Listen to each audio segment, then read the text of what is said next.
Hey guys, wherever you are, whether you're snuggled beneath a warm blanket in a quiet room, or listening with your eyes half closed as the soft hum of the world around you begins to fade, I'm glad you're here. The night is slow, the air is calm, and now, the past is gently calling. We're not rushing anywhere. We're just going to walk slowly back in time, where breath fogged the air indoors, and heat was something fought for, not expected, where a winter's night meant real, biting cold, not the kind you escape with a thermostat or a flick of a switch, but the kind that crept into your bones and stayed there. If you haven't already, I'd love it if you tapped the like button and subscribed. It helps more than you know. And make sure you never miss one of these stories. Leave a comment too. Tell me where you're listening from. I always read them, and it helps me feel like we're all sitting around the same flickering fire, sharing the silence of history together. Let your shoulders relax. Let your breath slow. It's early morning in the Highlands. The sky is the dull blue of cold steel, and the wind carries the scent of wet earth and something darker. Wood smoke clinging to wool. A thatched hut squats low against the hillside, like it's trying not to be noticed by the weather. The door creaks open. Someone steps out, barefoot, because boots are too precious to wear unless you must. The ground is wet, always wet. Rain has soaked the grass and paths for days now. It seeps into everything, into the straw on the roof, into the seams of your clothes, into the floor where your children sleep. Inside the house, the fire never truly went out. A shallow hearth glows weakly, its heat too thin to chase away the damp clinging to the stone walls. A clay pot sits over the embers, bubbling slow. Oats, again, thin gruel, stretched too far with water, because the stores are low, and the next barley harvest is still months away. No one complains. There is no point. This is how mornings begin here, not with alarm clocks or coffee, but with cold fingers and the quiet creak of timber settling under the weight of another long gray day. There is only one room. Just one. Everything happens here. Eating, sleeping, giving birth, dying. The air smells of smoke and sheep, of unwashed wool and peat ash. The cow is tied near the door. Chickens roost in the corner. A goat, if the family is lucky, nibbles at straw meant for winter. Everyone breathes the same thick air. No one has a room of their own. There is no privacy, no warmth, except what you borrow from each other. You pull on the same clothes you wore yesterday, and the day before, and the week before that. A woolen tunic, still damp from yesterday's rain. A belt, maybe a cloak, if you're lucky enough to own one. The shoes are stiff, the laces are frayed, but you tie them anyway and step back into the world, because the world won't wait for you to be ready. Outside, the land is breathtaking in its beauty and its cruelty. Rolling hills, heather-covered and fierce, stones black with lichen, trees bent sideways by wind that never sleeps. It is a land that does not care if you are cold, or hungry, or tired. It simply is, and you must learn to match its rhythm, or be broken by it. The first task is always firewood. Without it, there is no hot food, no warm water, no light in the long nights. You gather fallen branches and sodden roots, drag them back to the hut, and pray they'll catch. Everything is wet, everything is slow. You work beside your children. They don't play. Not really. A child of 6 can gather kindling. A child of 10 can herd goats. There is no age for work here. It begins the moment you can walk and carry. Your partner, your wife or husband, is already at work too, tending to the animals, feeding the chickens with grain saved from the bottom of the last sack, pouring ale into small wooden cups for the children. It isn't for fun. It's because the stream water isn't safe, not always, and weak ale, thin as it is safer than risking the runoff from the hill. No one speaks much, words are saved, Like everything else, there is nothing to talk about, except the weather, and you already know what it's going to be. Cold, wet, long, and still, you keep moving. You walk to the fields. The soil is thick with clay and rock. Your plow is little more than a sharpened beam, dragged by an ox that limps slightly, because there is no blacksmith nearby, and shoes are for people, not beasts. The plow catches on a root. You dig it out with your hands. You press on. Every furrow is a battle, every step, a decision. Do you keep going until dark, or do you stop early and risk falling behind? The answer is always the same. You go until your hands stop obeying you. And then, at last, you go home. But there is no comfort waiting. No bath, no soft bed. Just a bowl of pottage, boiled barley and kale if you're lucky. Scraps of salted meat if a trade went well. You sit by the fire and eat in silence. The children are already asleep, curled under rough blankets, their feet tucked into warm straw. You listen to the wind. You listen to the fire crackling low, and you sleep. Not because the day is done, but because the day begins again soon, and it always begins the same way. The dark comes early, and it stays long. The nights stretch on, cold and still, broken only by the soft rustle of straw, the occasional cough or the quiet whimper of a child, dreaming of food. You pull the blanket higher, though it does little. The wind outside groans against the stone walls, and you wonder just for a moment if the thatch will hold, but it always has. Morning comes gray and slow. No sunrise, just a gentle lightening of the sky that says, it's time. The day does not wait for your energy to return. It drags you back into it, whether you're ready or not. Today, the men are needed farther from the croft. There's a fence that's fallen. A neighbor's cow has gone missing. The laird's steward has sent word. A portion of grain is due. It doesn't matter if the stores are low. The rent is owed whether your family eats or not.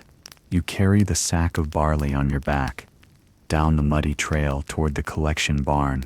Your boots sink deep with every step. You pass other villagers.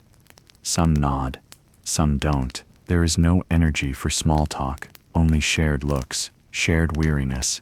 The steward greets you not with kindness, but with a ledger. He marks the weight, eyes the sack. It's never quite enough. Even when it is, you nod. You leave. You say nothing. Back at the croft, your eldest has returned from the hillside with a bundle of twigs. The goats are restless. One has a limp. You check her leg, gently. There's a gash, maybe a sharp rock, maybe a snare. You clean it with cold water. You whisper to her. She trusts you.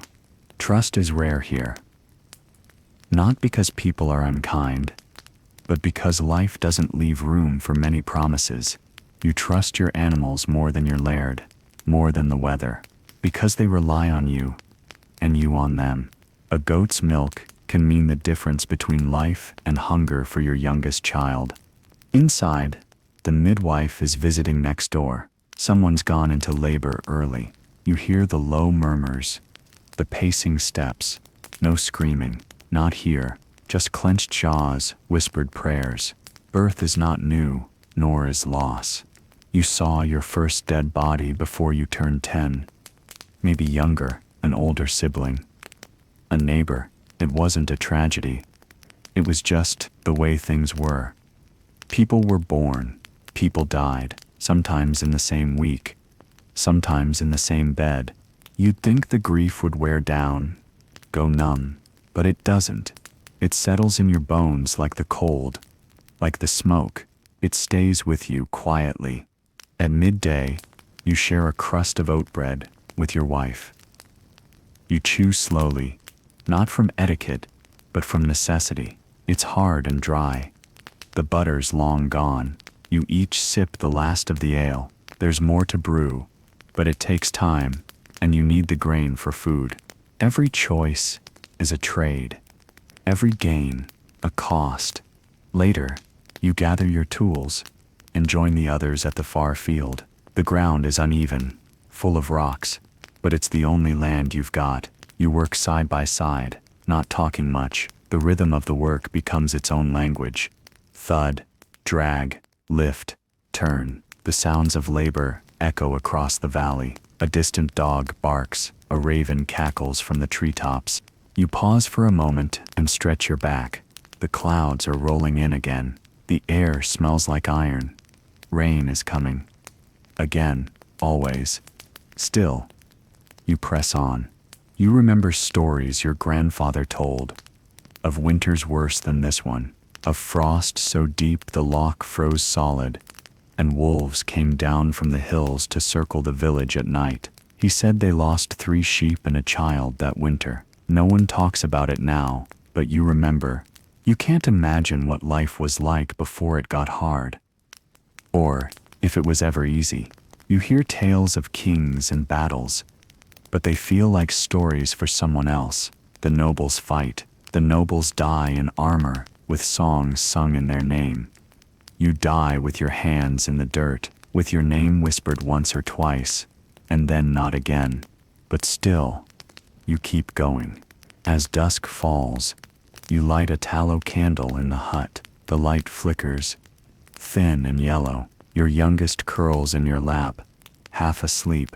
You stroke their hair, even though your hands are rough with blisters. The fire pops softly in the hearth. The stew bubbles, thinner than yesterday, and outside, the wind rises again. Somewhere on the edge of the village, a dog howls, and inside you wait for morning. The rain doesn't come in drops anymore. It comes in sheets, driven sideways by a wind that howls down from the mountains like a beast. It leaks through the thatch, drips onto the packed earth below. You move the bedding, shift the straw. There's no escape from it, just an adjustment. A little less sleep, a little more damp, but no one says a word. You sit, you're used to it.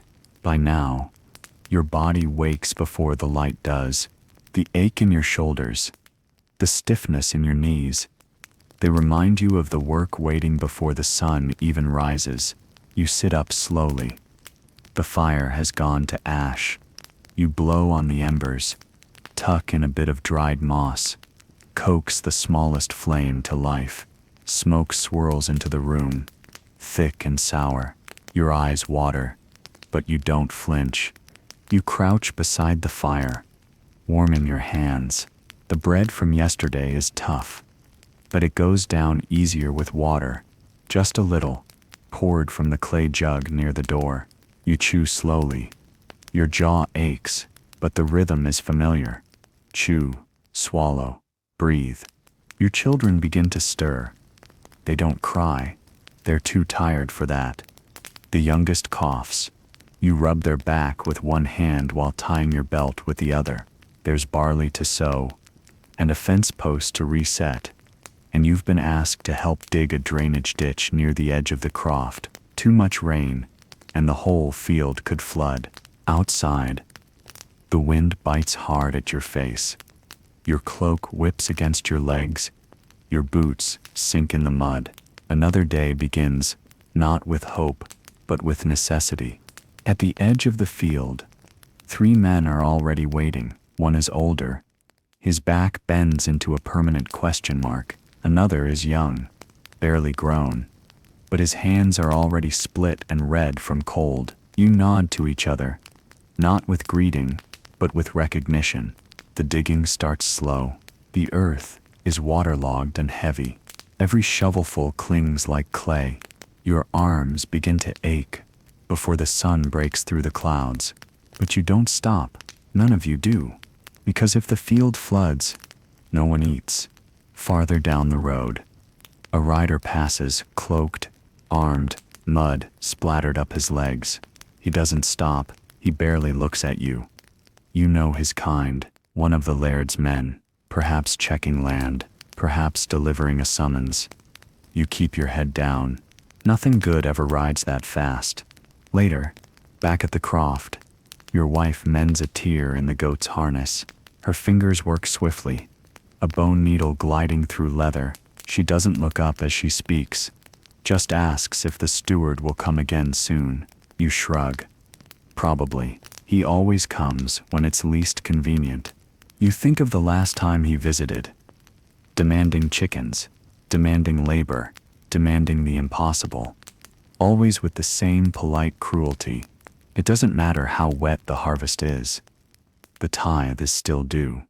Inside, your eldest daughter scrapes lichen off a stone with a small blade. She's quiet, careful.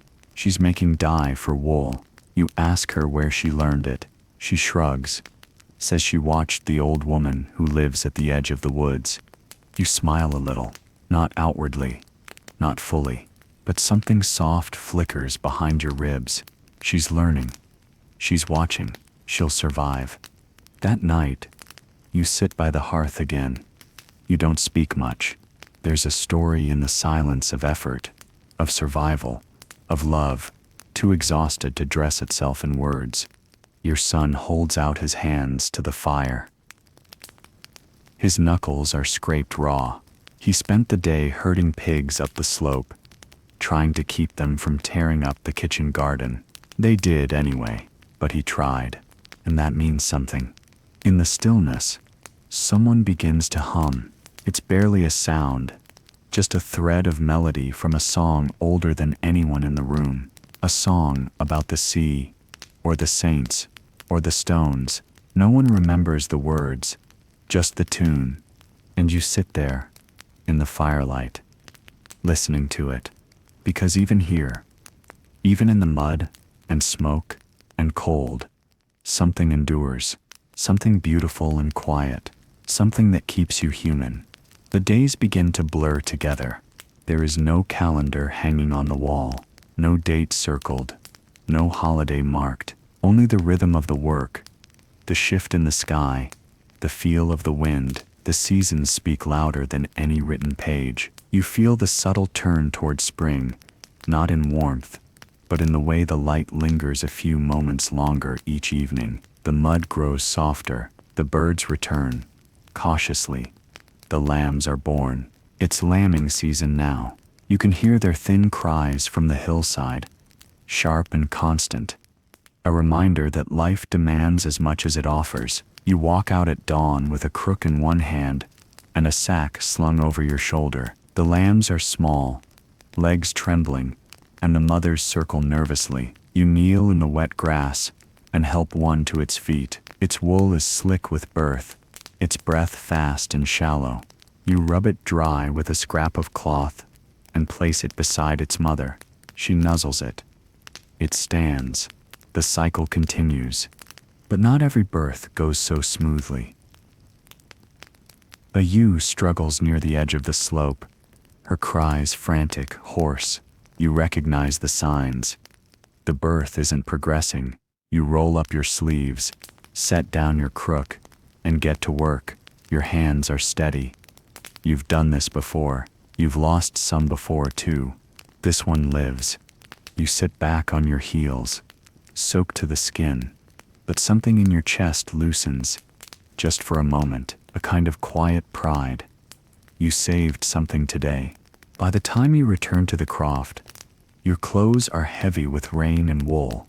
Inside, your wife is boiling nettles for soup.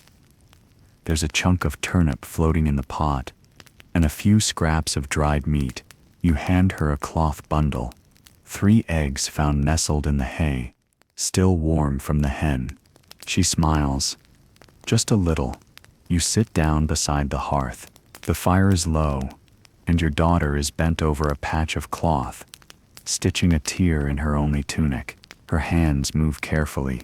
She's almost old enough to be bartered for marriage. You hate the thought, but you know it's coming.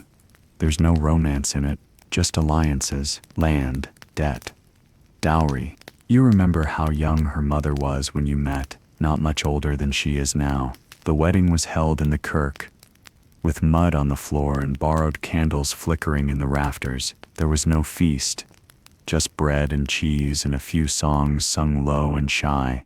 Still, she stood beside you. She still does. That night, A traveler comes to the village, a thin man with hollow eyes and a lute slung over his back. He's welcomed without question. He brings news and stories and songs. You gather around the fire with the others, the children perched on stools and laps, listening wide-eyed as he speaks. He tells of lands far to the south, of cities where the streets are lit at night, and food can be bought with coin instead of labor. He sings of knights and saints and tragic queens. He makes you forget, for a moment, the smell of the smoke and the ache in your hands. For a few precious minutes, you are somewhere else. When the song ends, there is silence. Then someone offers the traveler a bowl of stew. Someone else pours him ale. No one has much, but what they have is shared. That is how survival works here, not in isolation, but in the leaning together. As the fire burns low, you step outside into the night air. The rain has stopped. The sky is clear. The stars blink softly above the hills, and the moon casts a pale silver light across the wet grass. You breathe in, deep and cold. It sits quiet, and for once, nothing hurts. The quiet doesn't last. By morning, word has spread. The laird's son is marching through the valley with his men. They're collecting dues or taking stock or proving something. No one is quite sure. What you do know is that whenever armored boots tread this close to your village, something gets taken. You wake before the first knock, but it still startles. A fist on the door, loud, measured. You open it to a young man in chainmail, eyes shadowed beneath a weather-stained hood. He doesn't smile, doesn't greet you, just glances inside, past your shoulder. "Inventory," he says, his voice dull, like someone repeating the same line in every hut along the road. You nod. You don't argue. Behind him, a line of horses wait, steaming in the cold. One of them paws the ground, restless. You see another man dismounting at the neighbor's croft. He doesn't knock, he just enters. Inside, your wife gathers the children to the far wall. You step aside as the soldier crosses the threshold. He counts, not aloud, but with his eyes, at the sacks of barley, the hanging tools, the chickens pecking near the hearth. He points to one of the goats. "This one," he says. You start to speak, but stop. You've done this before. Everyone has. She's a good goat. Strong. Still producing milk. You bite your tongue until he leaves with her on a rope, her hooves clicking against the stone path. You close the door softly behind him.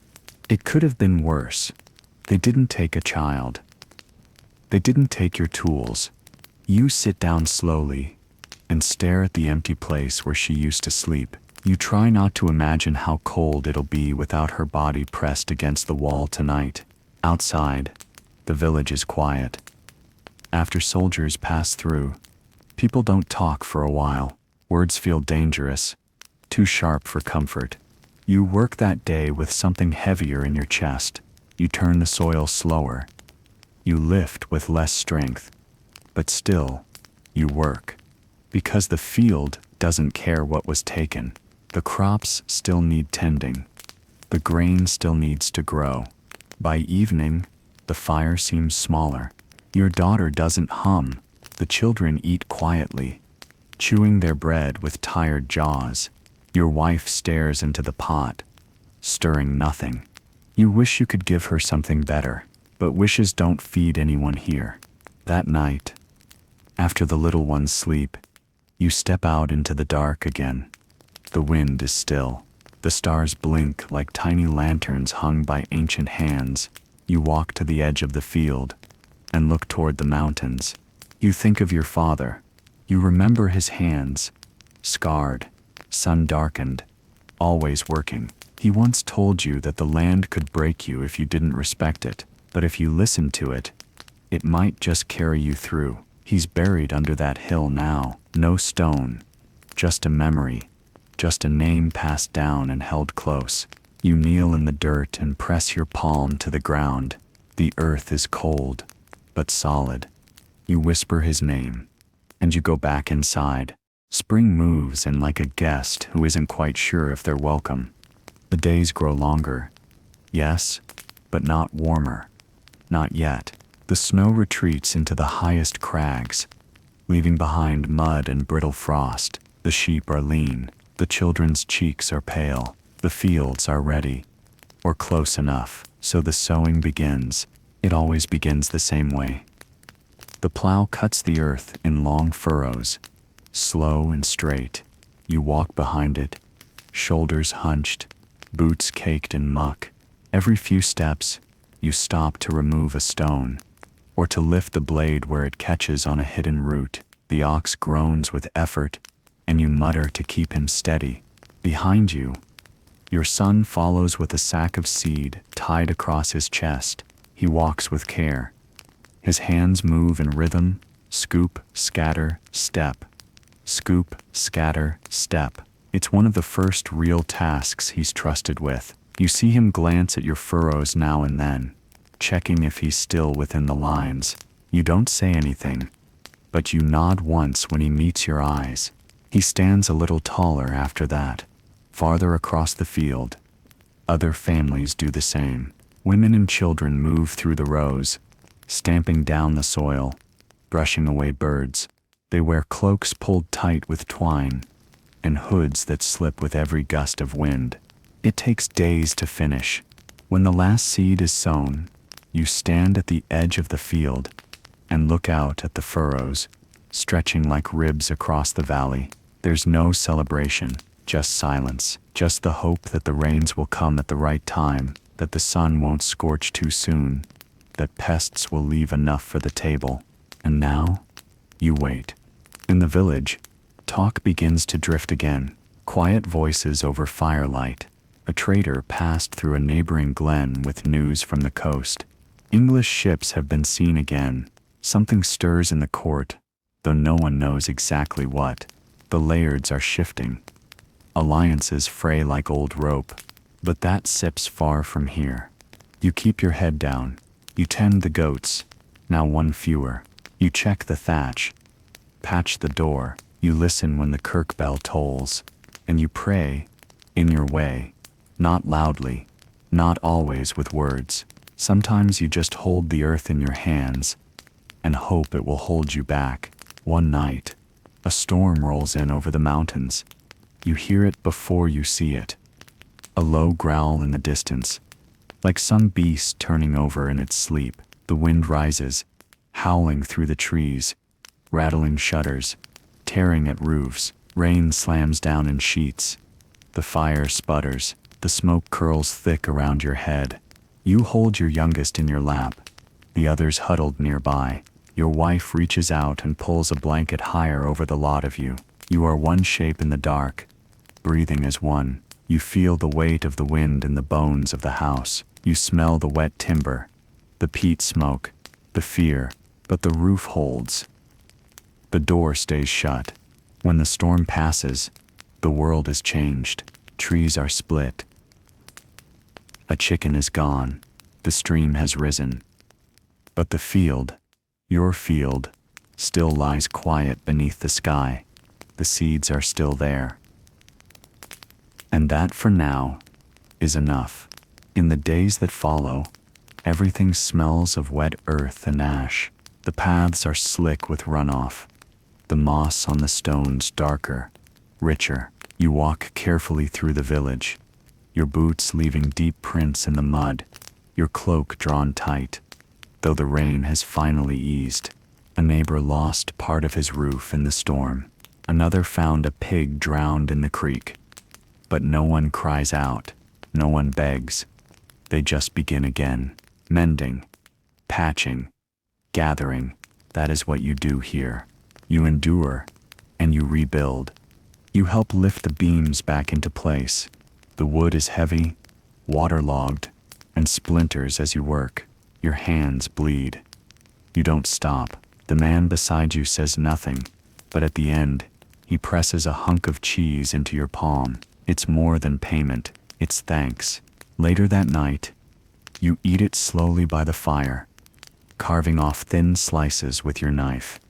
It tastes sharp, old, and good.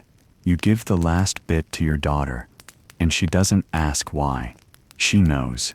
You sleep deeper that night.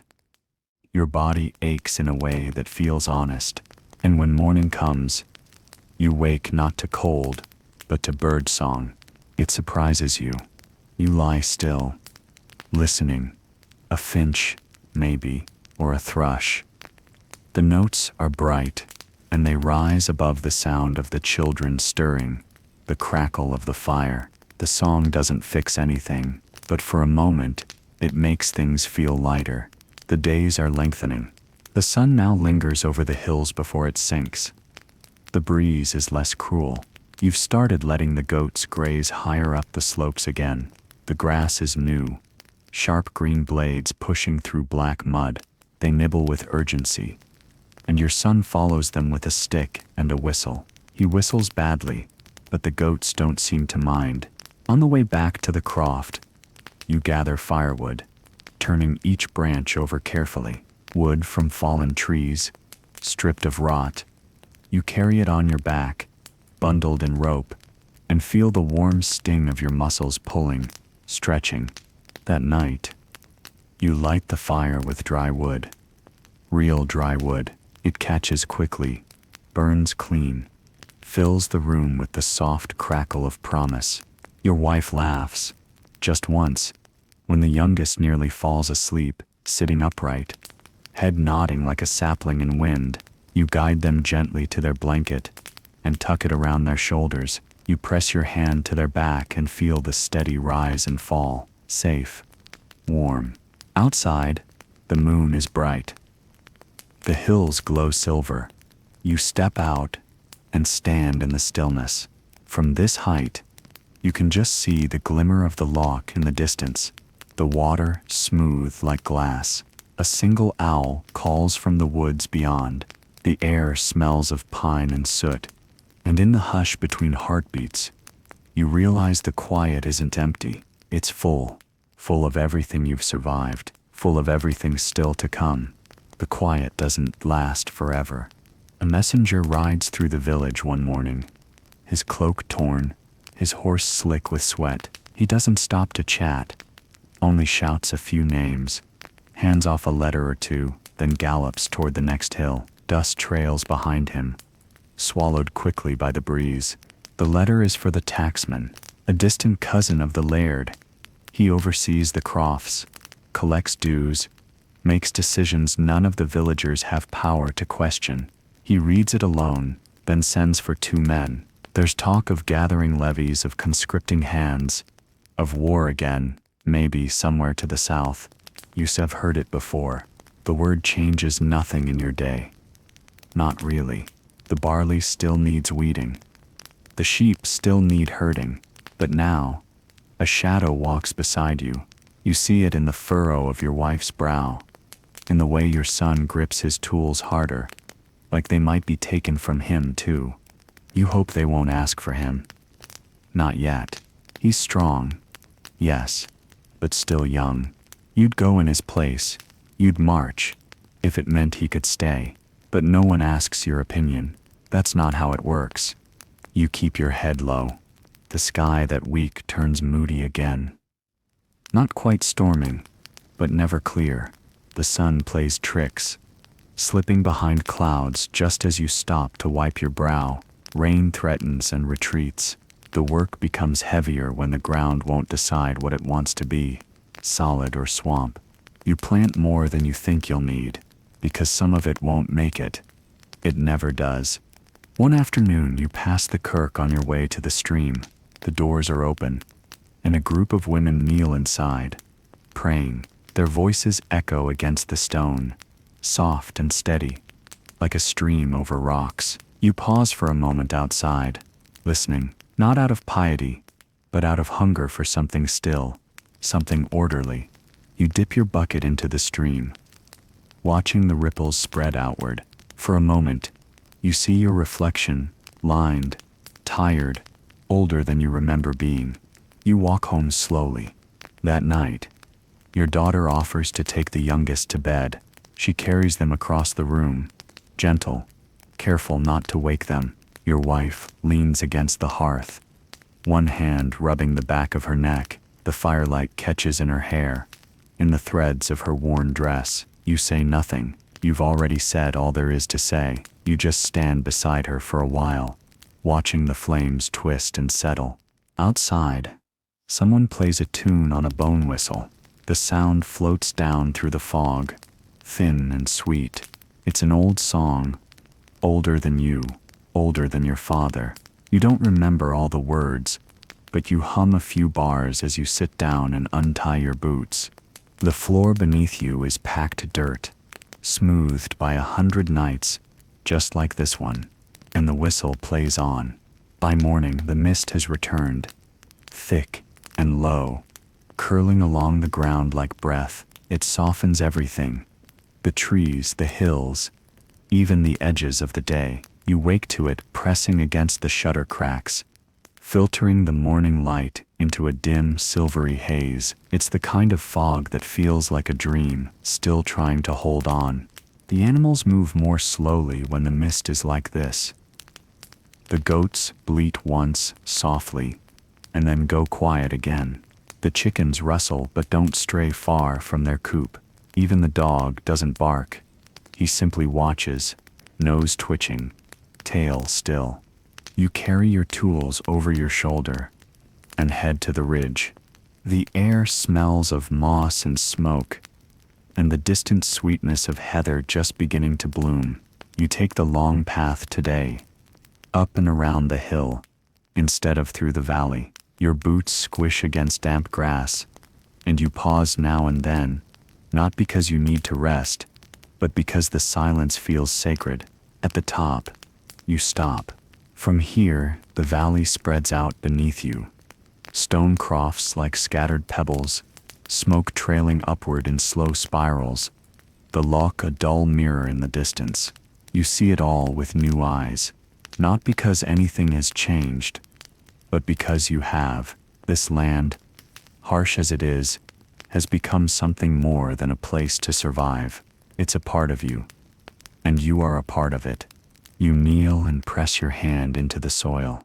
It's soft here, and warm just below the surface. Good earth. Good for planting. If the taxman ever granted you a wider plot, you wonder, just for a moment, what you'd do with more space, more seed. A chance to grow something beyond what's barely enough. But that kind of thinking doesn't last. Not here. You push yourself to your feet and move on. Back in the village, the day finds its rhythm again. Children run barefoot in the lanes, chasing geese with sticks. A neighbor calls to another across the field, laughing as they trade sacks of grain for a wedge of old cheese. Someone is fixing a cartwheel near the stream, hammering slow and steady, each strike ringing like a bell through the valley. Life, hard as it is, has its music. In the late afternoon, your daughter returns from the woods with a bundle of wild garlic and a few scraggly roots. She's scratched and muddy and proud. Your wife takes the bundle and begins to grind it with salt in a stone mortar.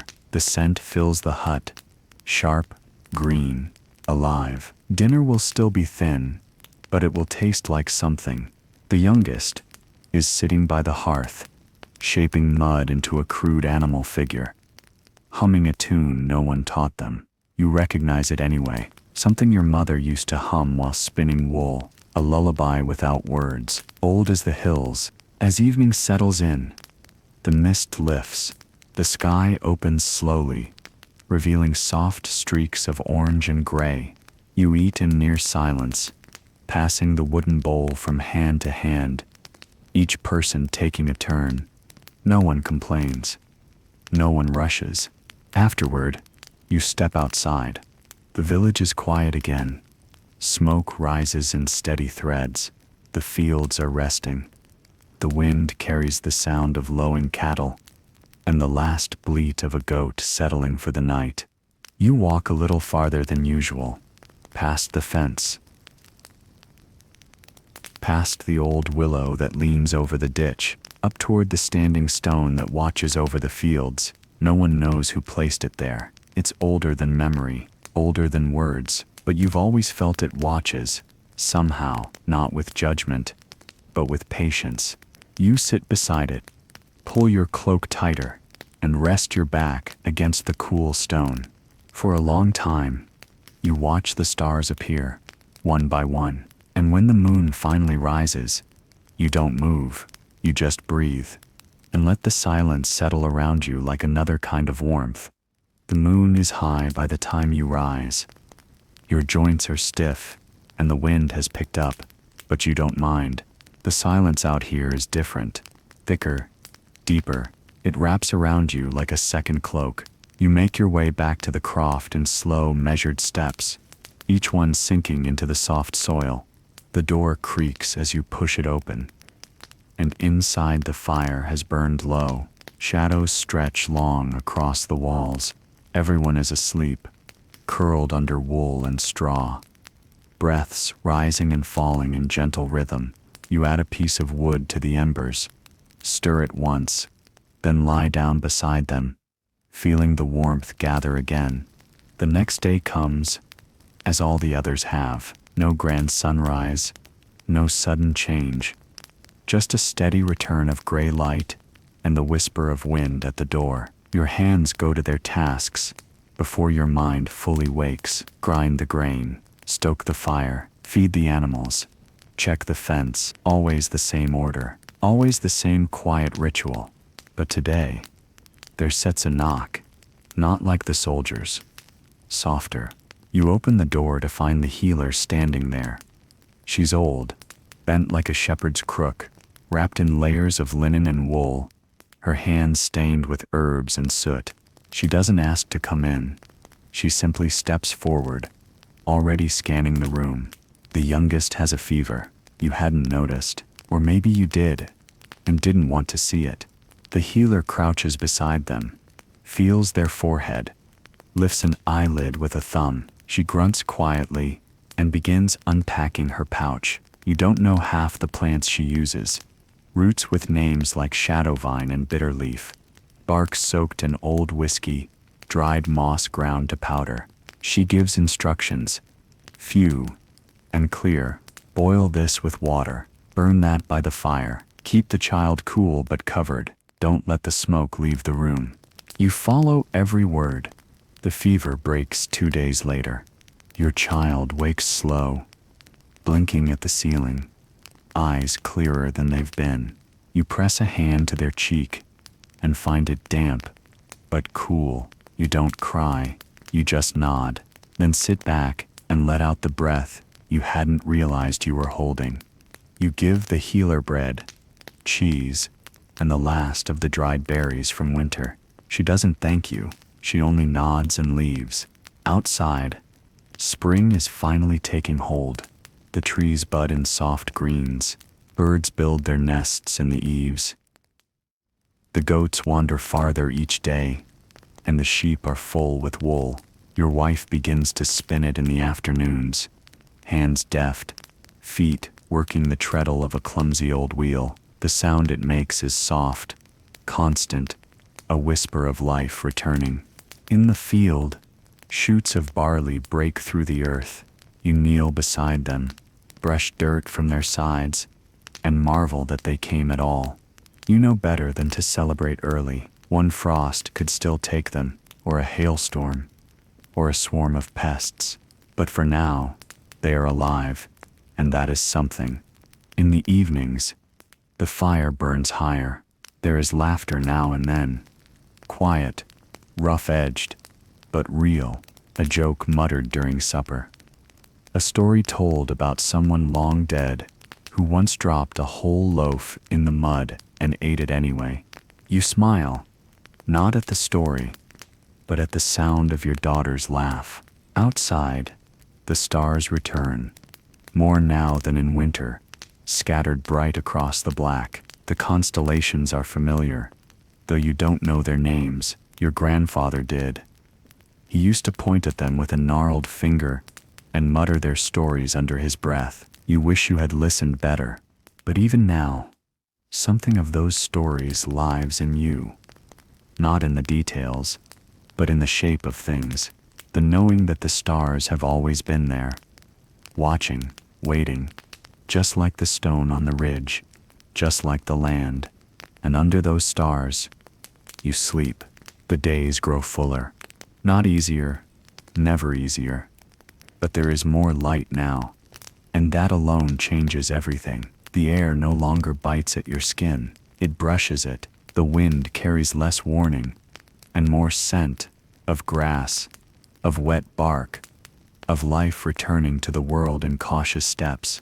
The barley grows, not tall yet, but thick enough to whisper in the breeze. You walk the rows, checking the stalks for rot, for pests, for anything that might steal the future you've sown into the soil. Some of the shoots are stunted, a few yellow at the tips, but most are holding on. You kneel in the field and run your hand over them, slow and careful. You don't pray, not exactly.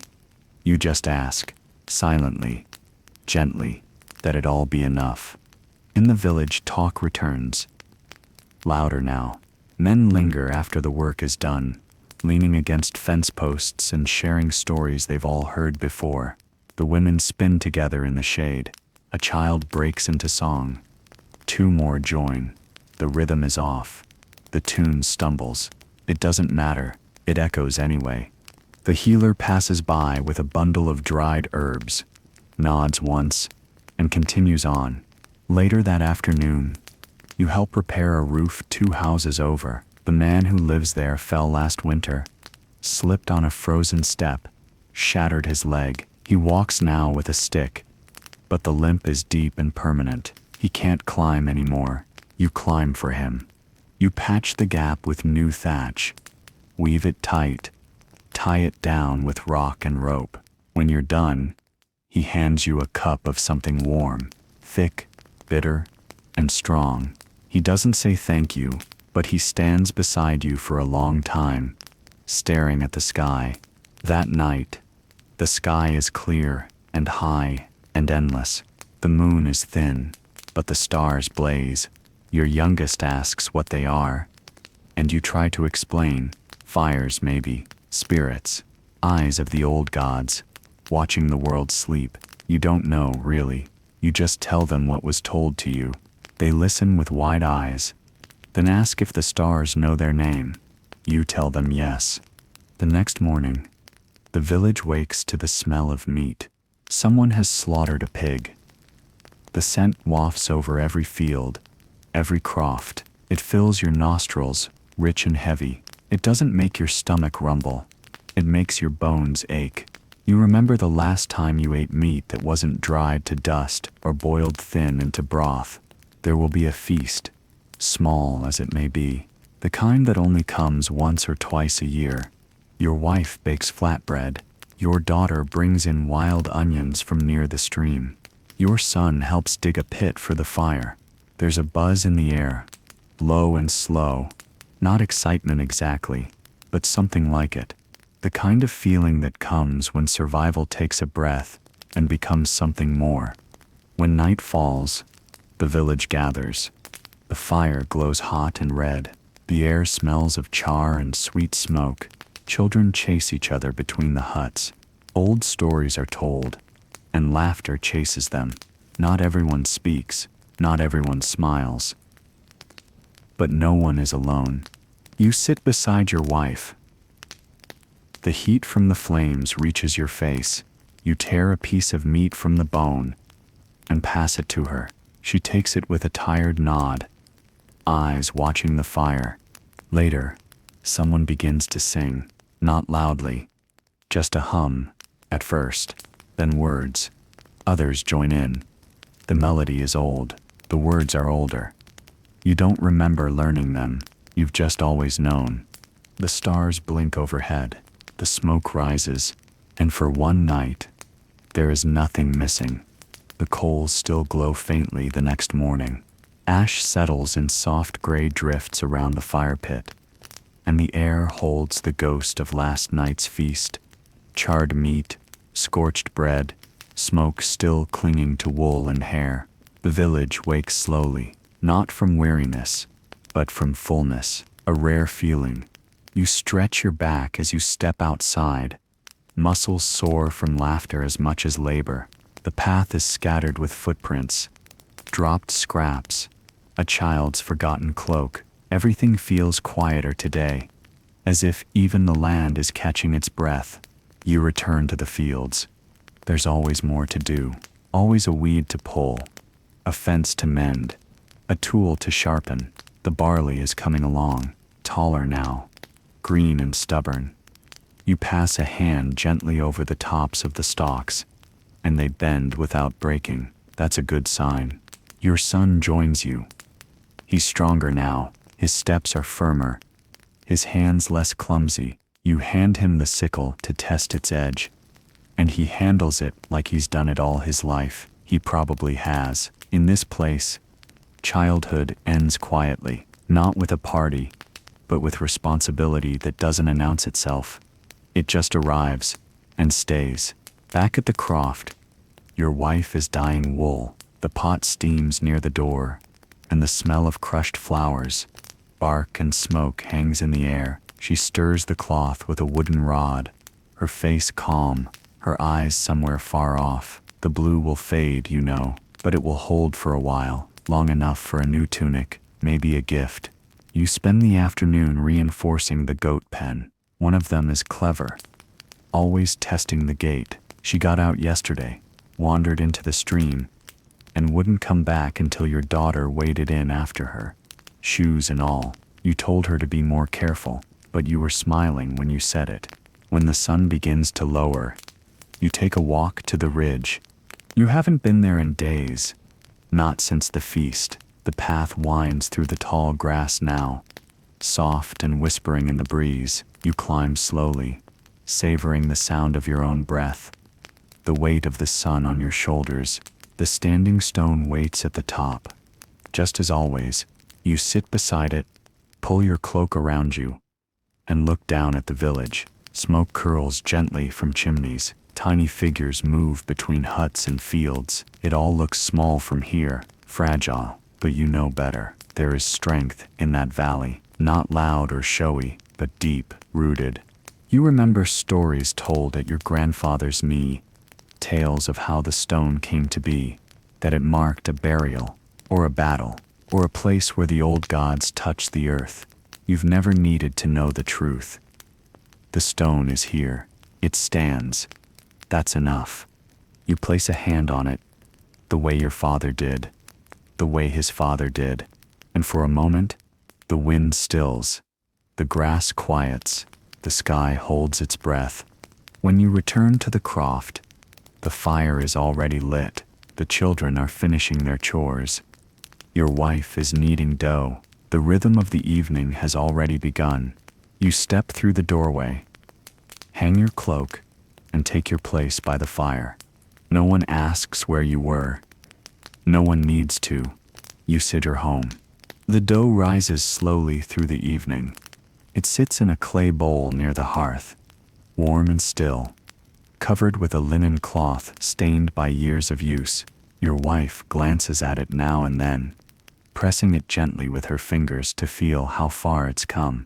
It's not much, just coarse ground flour, water, a pinch of salt. But in this place, even the smallest things carry weight. The children sit near the fire, whispering a story between themselves. It's one of the old ones, twisted from truth into something half magical. A talking stag, a sword hidden in a well, a girl who turned into a crow and flew away from her sorrow. You listen without joining in. Their voices are soft, the rhythm steady. It feels like a lullaby. Outside, the last light fades behind the hills. You step out, just for a moment, into the chill, to gather a few pieces of dry wood. The sky is dark already, the stars beginning to scatter overhead. The moon hangs low, just a sliver, like something broken and still beautiful. You pause before going back in, just to listen. There's no sound of carts, no dogs barking, no shouting from across the fields, just wind, the crackle of a distant chimney, and the faint creak of a barn door swinging gently on its hinge. This is the hour when the world exhales. Inside, the bread goes into the coals. Not in an oven. There is no oven. Just a flat stone near the heart of the fire, raked with ash, hot and waiting. The dough is shaped by hand, flattened and scored, then laid carefully onto the stone. It will cook slow and dark, crisp at the edges, dense in the middle. Your wife watches it. You watch her. The heat paints her face in shifting light. Lines around her mouth, soot on her sleeves, a small scar on her forearm, from the last time a goat kicked over a pot of water. She doesn't speak often, but everything she does has purpose. You've seen her carry burdens too heavy for words, and never once asked to set them down. When the bread is ready, she breaks it with her hands, passing pieces around without a word. Everyone eats slowly, chewing in silence, not because they're afraid, because this is a kind of peace, one you don't speak over. Later, the fire burns low, and the children drift towards sleep. The youngest is curled beneath a sheepskin, thumb in their mouth, brow furrowed in some quiet dream. Your son is mending the strap on a bucket, eyes half closed, head bobbing now and then. You take the tool from his hands before he drops it, set it gently aside, and guide him to his blanket. You lie down last. The hut breathes with you, timbers creaking softly, embers ticking in the ash, wind brushing against the thatch. This place, small as it is, holds everything. You've known hardship in these walls, and laughter, and grief, and waiting, and the quiet kind of love that survives all of it.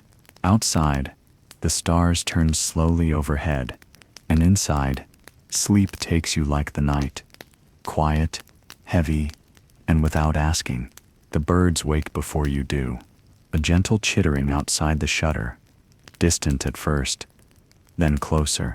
Their wings flutter against the low branches by the croft. They aren't loud, not yet. It's the kind of sound that lifts you out of sleep without jarring, like a hand resting lightly on your shoulder. You open your eyes slowly. The room is still dark.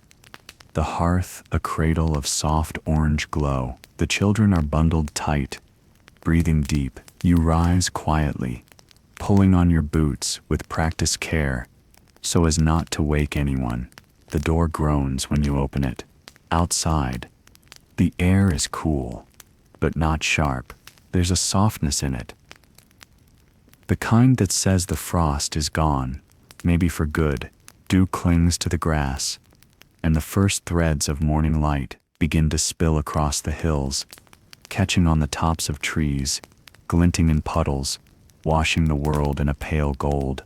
You fill a pail at the stream, watching the ripples stretch outward. The water is clear, fast, cold. You can see small fish darting through the pebbles. You pause and watch them, not because you need to, but because it reminds you there is life beneath everything, even here, even now.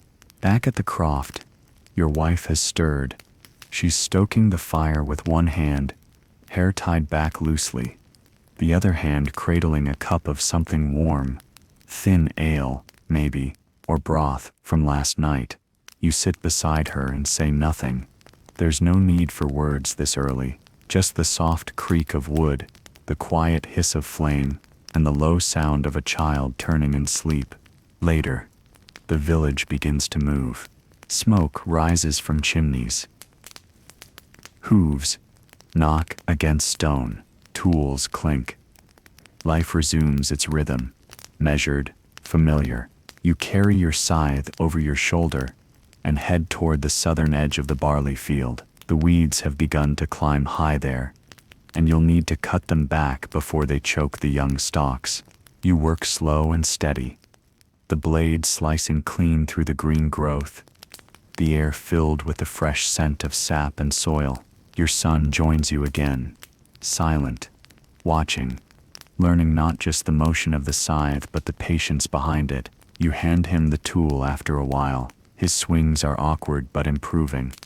You let him make mistakes. It's the only way to learn.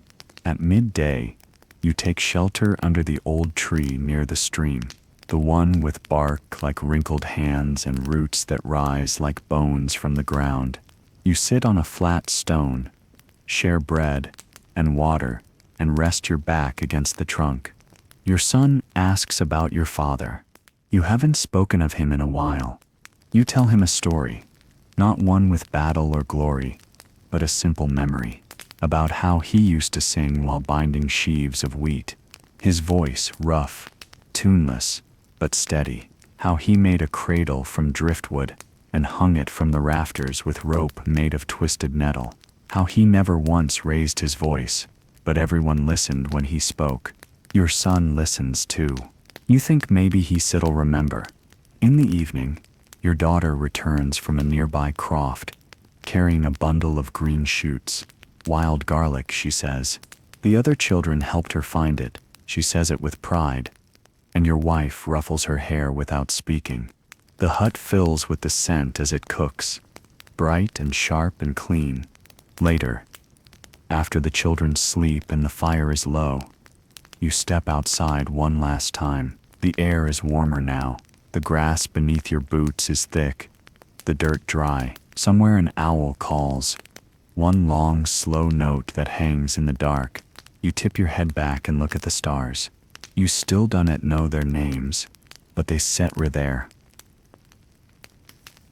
And that sip's enough, and when you lie down again, the quiet wraps itself around you like another blanket, steady and sure, and you sleep once more, without fear. The days have lengthened. The sun now rises with a quiet confidence, stretching its golden arms farther across the fields, lingering well into the evening. It dries the paths, warms the stone walls, coaxes green from branches long thought bare. There's a rhythm to everything now, a kind of quiet momentum. Each morning, you wake with less stiffness in your bones. The air no longer bites. It presses gently, like a hand resting on your shoulder. You gather your tools without thinking, tie your boots without fuss, step into the world with steady breath. The field is alive. Barley waves in the breeze like a low sea. Bees hum over wildflowers crowding the fence line. The wind carries the scent of earth and sun-warmed grass. You pause often, not out of weariness, but because this season, this exact sliver of time, is always fleeting, and you've learned to take it in before it slips past. Your son works beside you. He speaks more now, quiet thoughts, questions, bits of stories he's only half heard. You answer what you can, correct gently when needed, but mostly you listen. He needs to talk. You need to hear it. At the far end of the field, you see smoke. Not the kind that warns, but the kind that marks work. Someone is clearing brambles near the woods. You can smell the green wood burning, sharp and sweet. Another reminder that the land is being prepared again, that life, no matter how hard, moves forward. In the village, there's word of a birth, a woman who had nearly given up hope, her 5th pregnancy, and the first to carry through. The midwife walked half the night to reach her. The kirk bell rang once at dawn, low and long, and everyone knew, a baby's cry at first light. You pass the house, on your way to the stream. You don't look in, but you offer a nod to the father standing at the door, arms folded tight, face unreadable. He returns it. It's enough. The stream runs clearer now, swifter, reflecting the blue of the wide sky. You kneel to fill the pail and stay a moment longer, letting the cool water run over your fingers. A bird splashes in the shallows nearby, feathers fluttering. You watch it without moving. It watches you back. That evening, the family eats outside. Just a simple meal. Barley cakes, broth, a piece of salted fish bought from a traveler days earlier. The air is still warm. The sun rests low on the horizon, casting the hills in a gold that doesn't seem real. Your youngest crawls into your lap mid-meal, Too sleepy to finish eating, you hold them as they drift off, heavy and warm against your chest. Later, as the stars begin to prick the sky, your wife hums an old tune.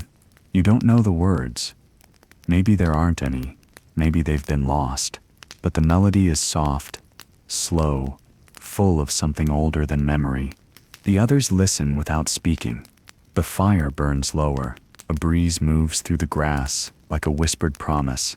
And in the hush, you feel it again, that quiet truth beneath all the noise of days and seasons. You're still here.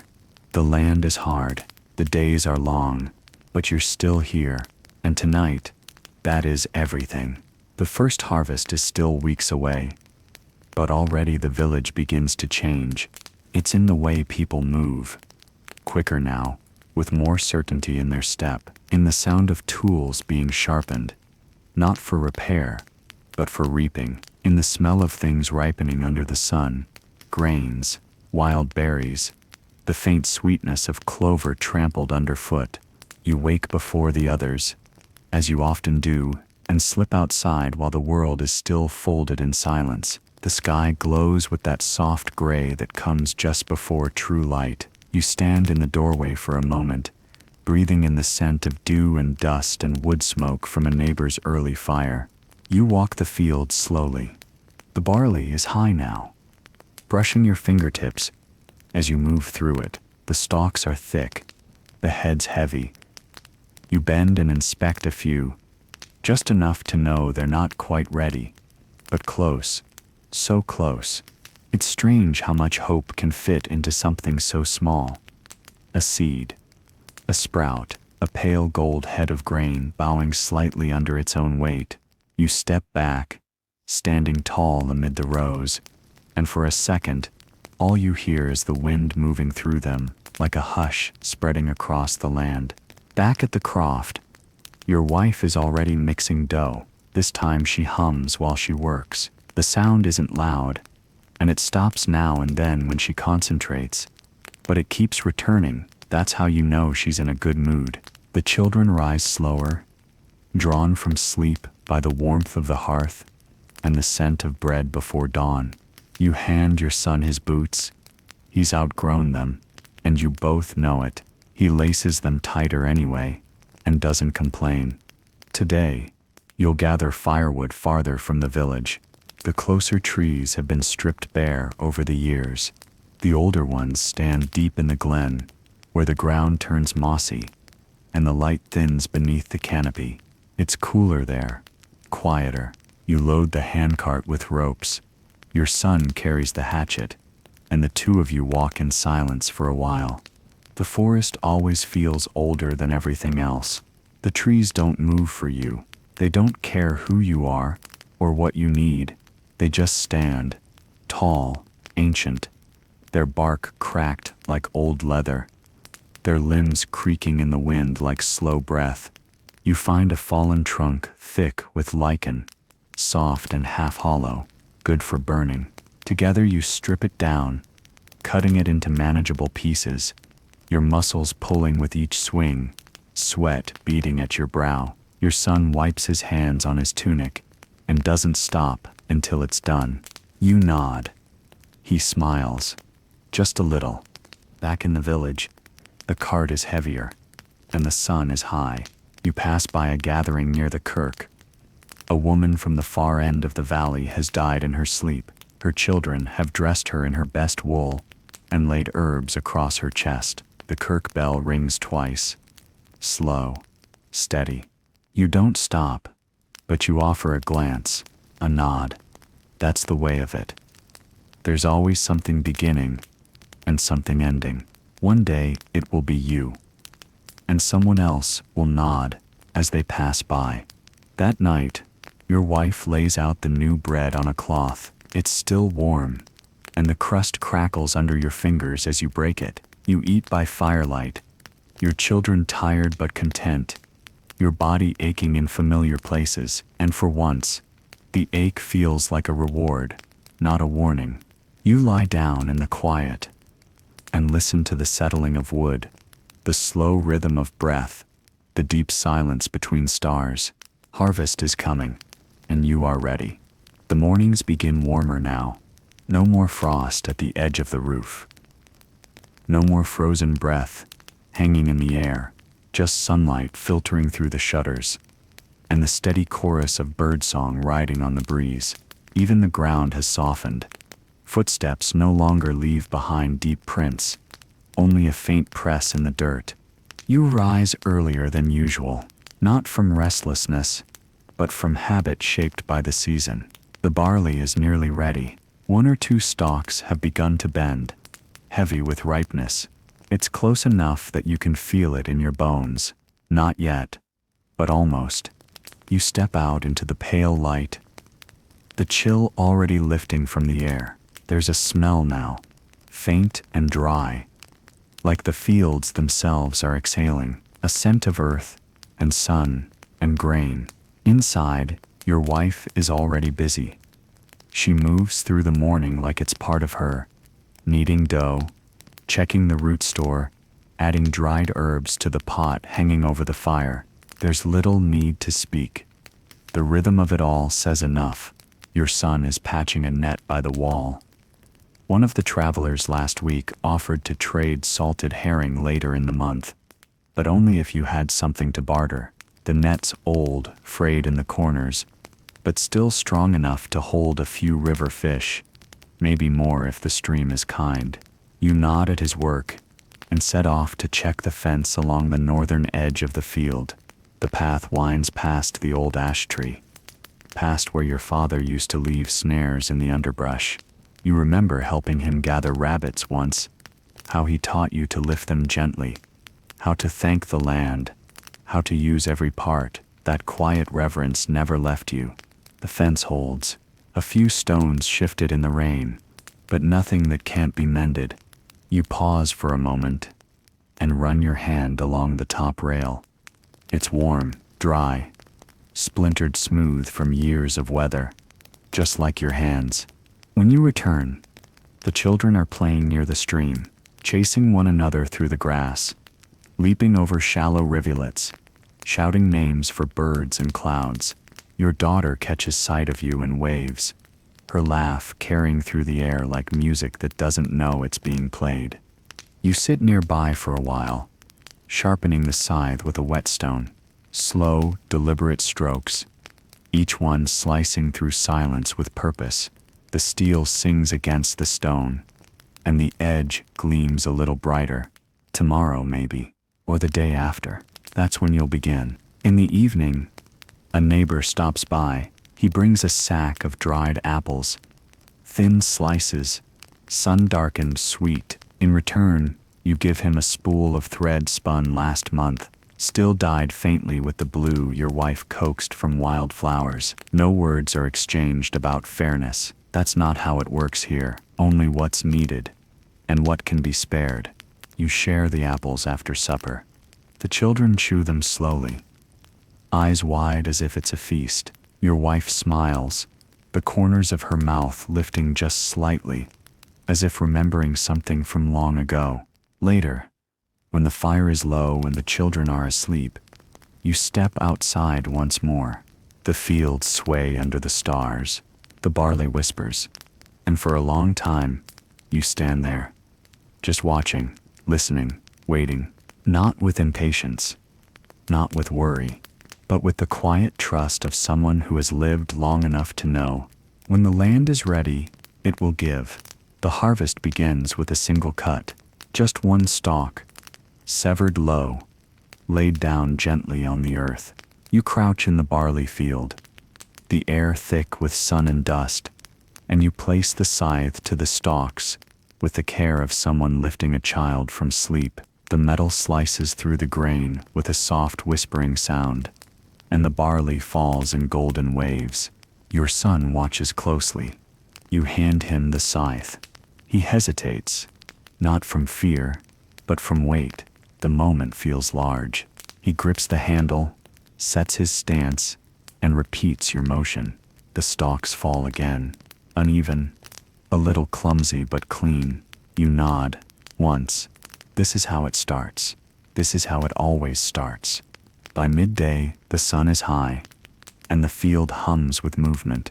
Your wife ties bundles of cut grain with rough twine. Your daughter carries them to the edge, stacking them with quiet pride. Even the youngest tries to help, dragging handfuls of straw behind them like a pup with a blanket. The rhythm settles in. Swing, cut, bundle, carry. It's not fast work, but it's good. Honest. You can feel it in your back, in your legs, in the sweat that drips from your brow and soaks into your shirt. You pause now and then to stretch, to breathe, to feel the wind cooling the salt on your skin. You remember your first harvest. You were barely tall enough to see over the heads of the grain. Your father guided your hands, just as you guided your sons this morning. The memory is soft, sun-warmed. He laughed that day, and his laughter felt like part of the sky. Now, he steps part of the field. When the shadows lengthen, you stop for water. A jug passed from hand to hand.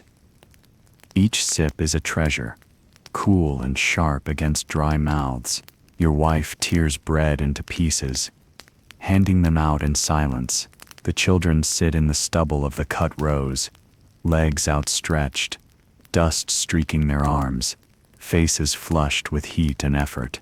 For a while, no one speaks, just the sound of wind in the remaining grain, the far-off call of a hawk, the crackle of dry stalks under shifting feet. And then, slowly, the work begins again. By the time the sky softens into evening, your hands are raw and your body aches. But the field has changed. Where once it stood tall and wild, it now lies in neat lines of bundles, rows of gold waiting to be carried home. You stand at the edge of it all, your scythe resting on one shoulder, and you let the quiet settle. The others begin walking back, but you linger. The sky above is wide and deep, painted in layers of blue and orange, streaked with the smoke of distant hearths. The breeze carries the smell of cut grain, sweet and dry, like old parchment in sunlight. You close your eyes, not to sleep, not to pray, just to feel. And when you open them again, the stars have begun to appear, one by one. Like always, the bundles are brought in by hand. There is no cart, no oxen, no team to ease the load, only backs, shoulders, arms already sore from cutting. The grain is tied tight in sheaves, then lifted, cradled against ribs, and carried across the uneven ground toward the croft. You take the lead, as you always have, one bundle at a time, one breath at a time. The path is short, but it feels longer at the end of the day. Your boots catch in tufts of grass. Dust clings to your legs, scratches your throat, but there's no rush, no shouting, just the steady procession of labor, shared by everyone who lives here. No one is exempt, not the oldest, not the smallest. The barn fills slowly, layer by layer. You stack the barley against the wall, neat rows, tight bundles. It must stay dry, it must last. Your wife climbs the ladder to check the roof. A leak last year nearly cost you a tenth of the crop. She hammers in a new wedge of wood where the thatch has sagged, and the sound echoes softly through the rafters, rhythmic, certain. Your daughter dusts the floor, sweeping straw and dirt into piles that will be carried out later. She hums again, without realizing. A tune that winds around the evening like thread through wool, not cheerful, but not mournful either. Just simple, present. You stop to watch her. It strikes you suddenly. How tall she's grown, how her movements mirror her mother's, how time, so slow and heavy in the cold months, seems to leap forward in the light. The youngest sleeps already, curled on a mat near the hearth, barley dust still clinging to their cheeks. Their small fingers twitch now and then, chasing something in a dream. You tuck a blanket over their shoulders and return to the barn. Outside, the stars are clearer now. No clouds, no wind. The air has gone cool and still. It smells like harvest. Warm straw, dry grain, the faint tang of sweat and earth. You lean against the barn wall and let it wrap around you. Your son comes beside you. He doesn't speak, just stands there, arms crossed, eyes fixed on the field. It's nearly bare now. A few rows left for the morning. The rest lies in bundles, in stacks, or under the roof, safe. He nods once, not at you, not at anything, just a quiet gesture of understanding. You don't break the silence.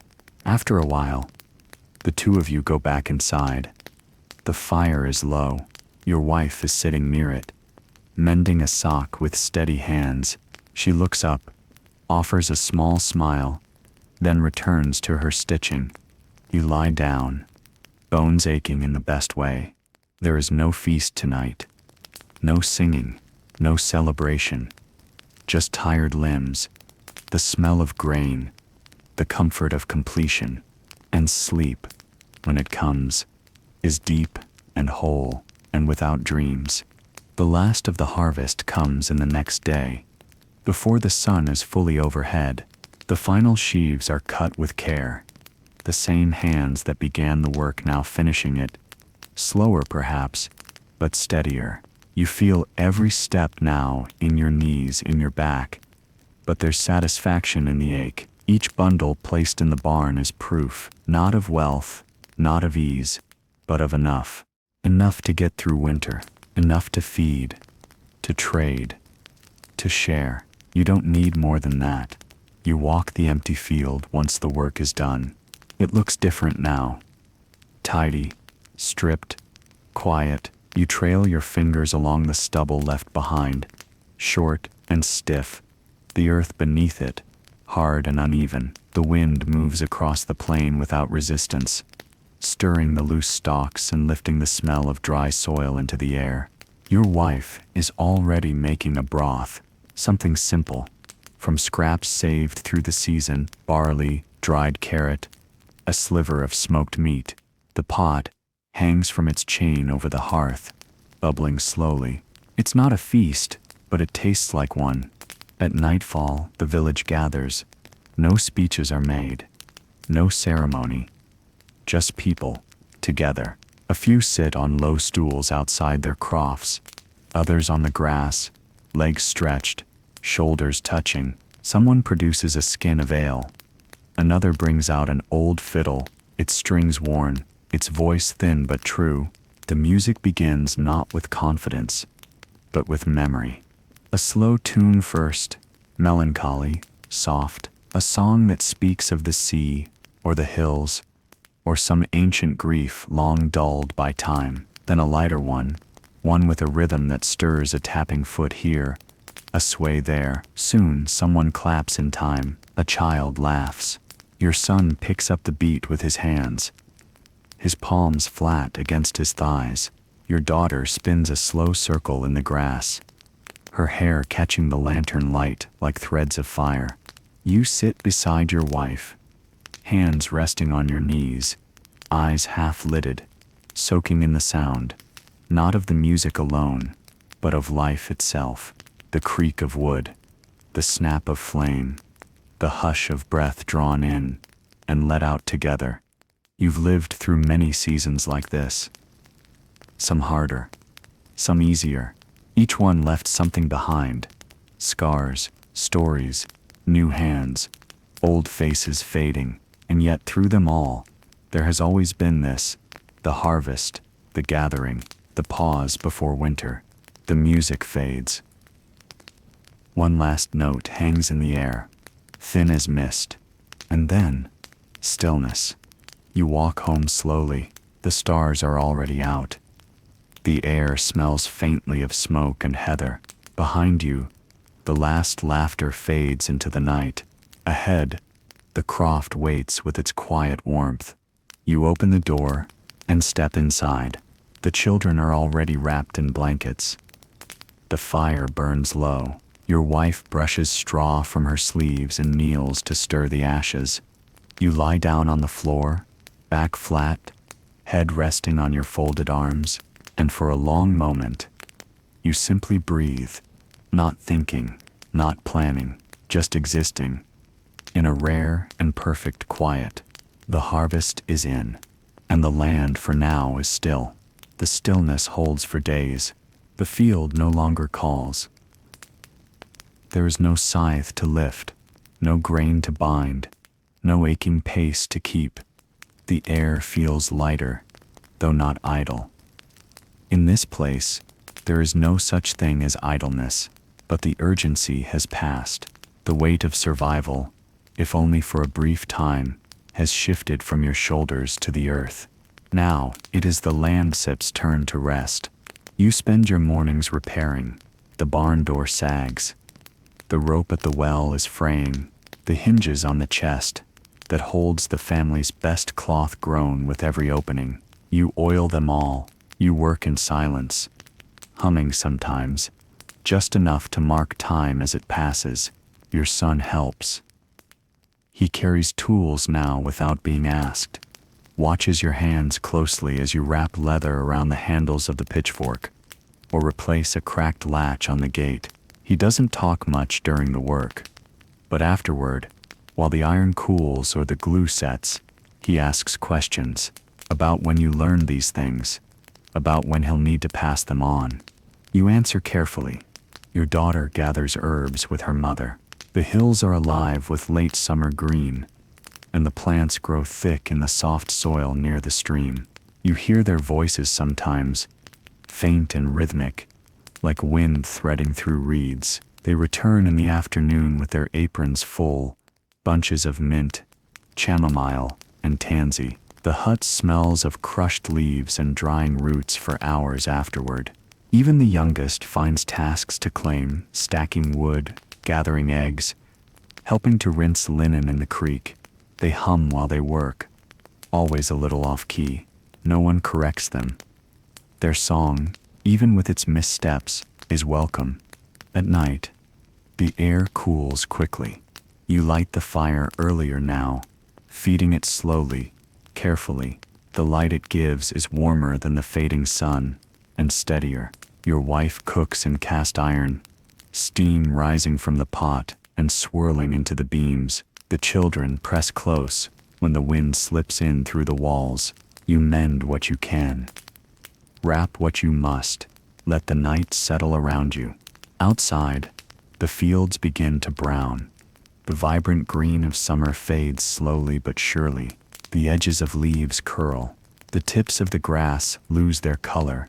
The crows return to the bare fence posts, calling out across the valley in voices that sound too knowing. You gather stones to reinforce the hearth. You lay straw thicker beneath the bedding. You watch the sky. One evening, as the sun sets behind the ridge, you take a walk alone, just far enough to reach the standing stone. You haven't visited it since the last sheaf was stacked in the barn. The path is quiet, the wind soft, the land still carrying the scent of dry hay and ash. You place your hand on the stone. It seems cold already. You close your eyes, remembering the fields in full bloom, the laughter during the harvest, the rhythm of blades through golden grain. And then, without needing to speak it, you say thank you. Not to the stone, not to the sky, just to the season, for what it gave, for what it took, for what it left behind. Then you return to the croft, to the fire, to the hush of your sleeping family. And outside, the land keeps turning, quietly, patiently, as it always has. The first frost comes without warning.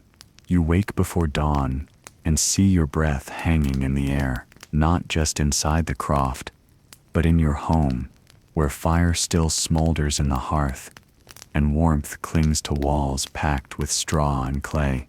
The cold has found its way in, silent and sharp. Outside, the grass is silver. Each blade is tipped with ice, glittering in the weak blue light. The path is stiff beneath your boots, no longer soft with summer dust. The chickens move slower, The goat refuses to leave the shelter of the low stone wall. Even the sky feels quiet, heavy, like it too is bracing itself. You return to the croft and feed the fire higher. The children huddle closer to the hearth. Your wife wraps a second shawl around her shoulders, nodding without words. The rhythm of your days must change now. Wood must be chopped, stacked, protected. The barn must be checked for drafts. The roof must be tested with pails of water, slowly poured to see where the leaks still hide. Every task carries more weight. Every crack in a wall, every loose shutter, every weak beam could become the thing that lets winter inside. You work with quiet urgency. The sunlight, when it comes, feels pale, not warm, just light. Your son carries logs from the woodpile with a new kind of seriousness, not because he's been told, but because he understands. He saw the frost too. He watched your breath hanging in the air. You see it in his eyes now, that understanding that childhood shrinks in winter, that survival, once just a word he heard, has become something real. You place your hand on his shoulder, squeeze it once, and go back to splitting logs. In the afternoon, you check the stores. The barley is dry, the bundles tied and hung where the air can move freely. You run your fingers through the sacks, feeling the grain shift like sand. There's enough, just enough. The root cellar is colder now, and smells of damp earth and salt. You lift the lids of clay jars, preserved cabbage, turnips, dried fish. You make a list in your head. What can last? What must be eaten first? What you can trade if need be? What you can't? Your wife begins to sew thicker garments from the wool she spun in spring. She sits by the fire, needle moving in careful strokes, lips pressed in thought. You know she's not just thinking of clothes, she's thinking of the winter ahead, of who might fall ill, of what might fail, of how much they can endure. She's always thinking of that. And you love her for it. That evening, you eat quietly. The food is hot, and the children don't complain, but they eat faster. You all do. The warmth of the broth lingers in your hands, your chest, like something to be held onto. Later, when everyone sleeps, you step outside one last time. The moon is bright, too bright. The frost glistens again across the field. Harder now, the ground beginning to lose its give. A fox darts near the edge of the woods. You watch it move, silent, focused, built for nights like this. You draw your cloak tight around you. The stars are clear above, a scatter of cold light across the sky. The standing stone gleams faintly in the distance. The trees do not move, and in the hush between your breath and the night, you feel winter arriving, not with violence, not with rage, but with certainty. It doesn't need to rush. It knows you till be here, waiting. The days shorten, quietly. You don't notice it at first, not in any single moment, but soon you're lighting the fire before the sun has dipped fully, finishing your work with only a dim halo of light left at the edge of the hills. Shadows stretch longer. The golden warmth of late autumn fades into a cooler gray that touches everything. Inside, the croft becomes your world. The fields are still, resting. The trees shed their last leaves, leaving bare arms to rattle in the wind. The goats huddle together under the low roof, no longer curious, no longer wandering. Even the stream, always moving, seems slower. The world has grown quiet, and you match it, your voice softer, your steps more careful. Each day, you prepare. You patch the cracks between the stones with clay and straw. You bring down the winter bedding, brush it out, shake off the smell of dust and time. You boil wool scraps to stuff into the gaps under the door. The little ones help, pushing rags into corners with small, determined hands. Your son traps rabbits now, not for sport, not for pride, but because it might make a difference. You showed him how. He remembers. He returns each morning with the traps slung across his back, his face flushed with cold, and something older than pride. You clean what he brings. Together, quietly, nothing is wasted. Your daughter helps your wife sort herbs, bundles of dried leaves, roots, stalks, powders, all labeled by memory. A pinch of this for fever, a scrap of that for cough. Every jar matters. Every root has a story. They whisper about it over the table as they work.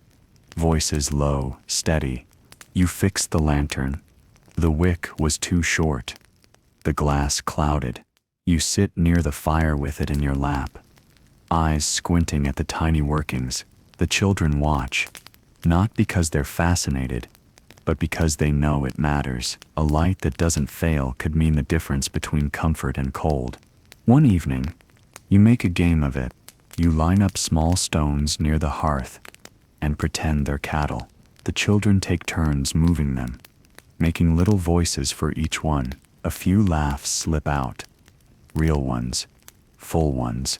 You let the moment stretch as long as it will go, like dough in tired hands. Then the wind shifts, colder now, sharper. You feel it in your teeth when you step outside, in your knees when you bend to gather wood. The smoke from your neighbor's chimney rises straight and thin. The clouds above gather and hold. The land waits, and when the first snow comes, it doesn't fall fast. Just a few flakes at first, soft, slow, like ash carried from a distant fire. You catch one on your sleeve, watch it melt into the wool, then another. Soon, the thatch wears a pale dusting. The ground turns white in patches. The fields disappear beneath a thin, silent veil. Inside, your wife places her hand on your arm. No words, just the gesture. It's tea time. You bring in the last of the wood. Close the shutters tight, tie the latch on the door. The world has gone still, and in that stillness, the croft breathes deeper. The fire burns higher. The walls lean inward, holding all of you close. The land sleeps now, and so will you. The snow thickens overnight. By morning, it covers everything. The hills, the roofs, the fields where barley once stood tall, gone beneath a soft, unbroken blanket of white. The fence posts look shorter. The stream is muted, half frozen at the edges. Every sound is hushed. Even your footsteps seem reluctant to echo. You dress slowly. Wool under wool. Leather pulled tight. Cloak drawn close and hood up. Every layer matters. The air stings your nose, your cheeks, the tips of your ears. It's not cruel, not yet, but it's honest. Winter doesn't pretend to be anything but what it is. The goat bleats once, when you open the pen. She doesn't want to leave her shelter. You don't blame her. You break the thin layer of ice in her bucket, drop in a handful of grain, and run your hand along her back, brushing away the frost that settled on her coat. Inside, the croft glows. The fire is alive, its light flickering across the low ceiling, the soot-stained walls. Your wife is kneading dough again, slower now, with heavier flour, but still with that same steady rhythm. The youngest lies near the fire, tracing shapes in the ash with a bit of broken stick. You sit and sharpen the knife. The whetstone makes its soft, scraping song. Your hands move without thought. This blade has served for years. It has cut rope, meat, branches, cloth, and once long ago, the cord of your firstborn. You know its weight better than your own. Outside, snow begins to fall again. Heavier now, thick flakes that drift past the shutters and catch on the sill. The air inside grows warmer by contrast, and the croft smells of fresh bread, singed wool, and the faint sweetness of stored apples drying on the rack above the fire. The children take turns, turning them, one by one carefully, so they don't blacken. It's a task too simple for grown hands, but one that matters all the same. There's a quiet pride in it. Later you read from memory. A story your father told, something old, full of wolves and woods and fires that never go out. You speak softly, slowly, each word drawn out, like the rising of steam from a cup. The children lean close, and even your wife, still working her stitches, lets the rhythm of the tale wrap around her. No one interrupts. No one looks away. By the time the story ends, night has come again. It's hard to tell where the sky ends and the snow begins. Just one great stretch of white and black and silence. You open the door once, briefly. The cold presses in like a question, but everything is where it should be. Still, blanketed, waiting. You close the door. Bolt it. The wind picks up outside, brushing against the walls like a restless hand. The fire crackles in reply. The croft doesn't flinch. It has known winters deeper than this one. You have too. The children sleep quickly. Your wife joins you at the fire, her work folded and set aside. You say nothing. You just share the warmth, the glow, the knowledge that for now there is enough food, enough wood, enough silence to hold you through the dark. And the snow falls, and the wind hums, and the croft keeps you. The storm arrives in the night, not with thunder or sudden fury, but with the slow, relentless force of something ancient and certain. Wind presses against the croft, like a wave against stone, constant and cold. Snow hammers the roof in quiet rhythms. The shutters creak, the walls groan, but nothing gives way. You wake not from a sound, but from a feeling, that deep pull in the chest that says something has changed. The fire is still burning, low and red. The children sleep tangled together under wool. Faces calm, breath even. Your wife stirs only slightly when you rise, eyes opening just enough to know you're there before slipping shut again. You add wood to the flames. The warmth returns slowly, working its way out into the corners of the room, melting the frost that's crept along the edge of the door. You pull on your boots, your cloak, and step outside. The wind meets you immediately. It cuts through layers, slices across your cheeks, steals your breath for just a moment. You lower your head, shoulders hunched, and make your way to the barn. Each step is a fight. The snow is up to your knees in places, drifted high against the fence, soft in some spots, crusted hard in others. You check the animals. The goat huddles in the straw, eyes half closed. You brush snow from the feed trough, pour in what you can spare. The chicken coop is buried nearly to the roof, but inside the birds are alive, quiet, puffed up against the cold. You whisper a few words to them, not because they understand, but because it fills the silence. Back at the croft, your family is waking.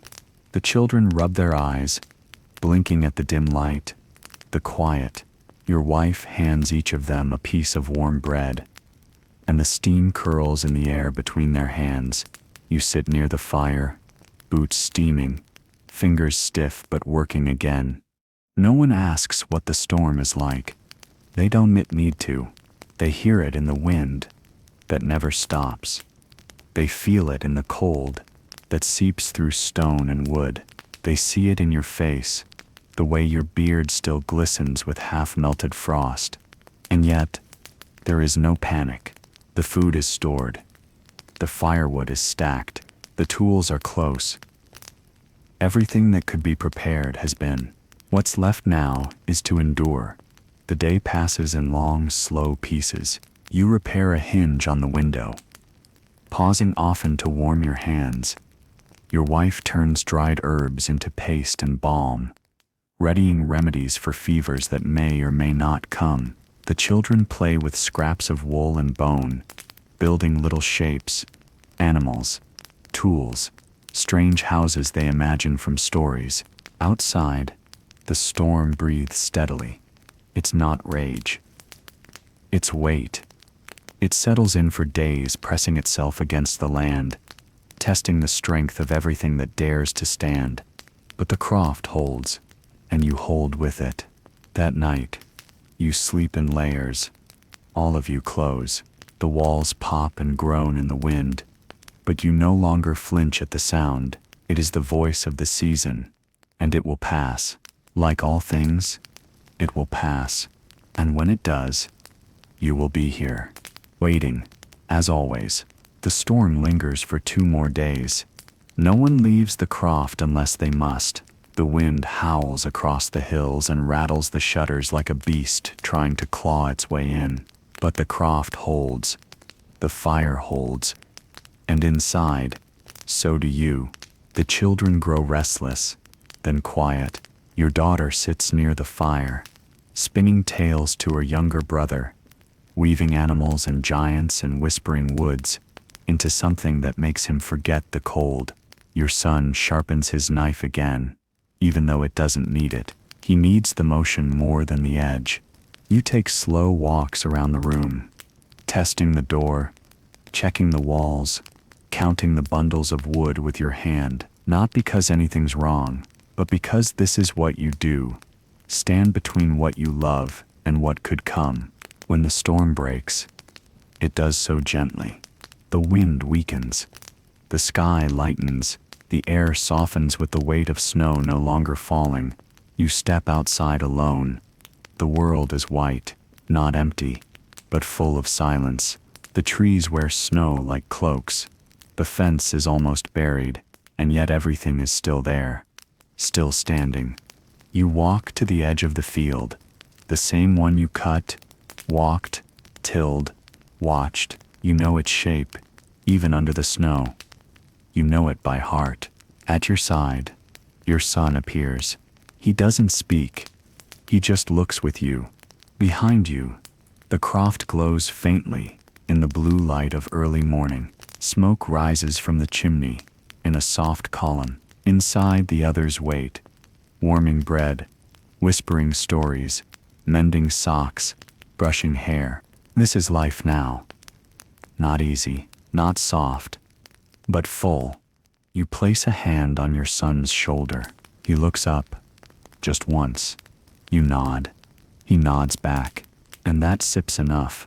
Later, when the light grows gold and the sky clears to a pale winter blue, you return to the fire. You sit. You breathe. Outside, the land sleeps under its heavy blanket. It dreams of spring, as it always does, and you, wrapped in warmth with your family close, dream with it, quiet, steady, still. And so it ends, not with triumph, not with sorrow, but with peace. The croft holds, and so do you.